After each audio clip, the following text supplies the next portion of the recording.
3 years we spent behind walls trying to break out, and now we want to break back in. I get shotgun. Well, The Maze Runner is back. This is the series based on James Dashner's young adult novels. This is the third and final in the cinematic trilogy. There was a big delay due to the injury of the film's charismatic leading actor, Dylan O'Brien, who had a very serious injury in the making of The Death Cure and delayed the completion of the film by well over a year. Well, it's here now, and for action fans particularly, this one has double the action, I think, of the first two Maze Runners combined.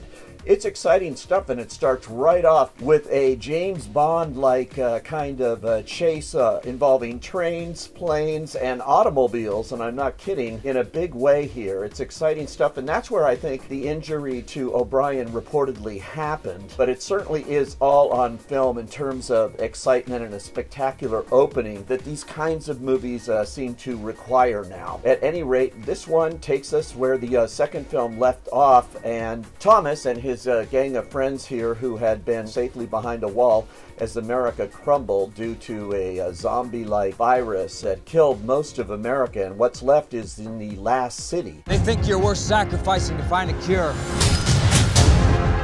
They'll never stop. So we're gonna stop them. The last city. Wicked's whole base of operations. That group is called the WCKD, and chief among those people is Dr. Ava Page, played by Patricia Clarkson. She's looking for a cure, and she's looking for teenagers. Teenagers are immune to all of this disease, and so they're perfect subjects to sacrifice for the greater good of mankind. Now, Teresa, who was the flame of Thomas in earlier films, at the end of Scorch Trials, she seemed to go over to the dark side and join those in the last city. She's played by Kaya Scodelario, by the way, very well. Well, she's here, and when Thomas has to break into the facility, she becomes a key player here again in their relationship. It's exciting stuff there, too. There's a lot of explosions, action, chases, everything you can imagine in this movie, which is well over 2 hours. It is too long, but it certainly tries to pack it all in here. Perhaps this could have been split into 2 parts like the last Hunger Games was, but that's not the plan. They're just hoping to cash out with what they have here. In fact, just lucky to have been able to make the film at all after O'Brien's injury. How many kids do they have to round up, torture, kill?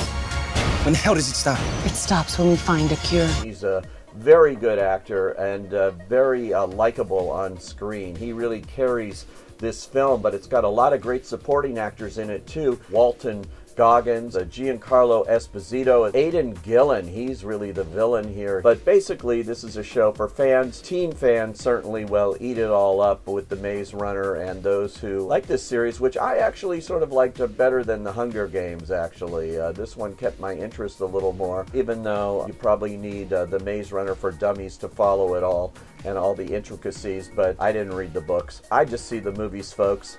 And if this appeals to you, then I say go.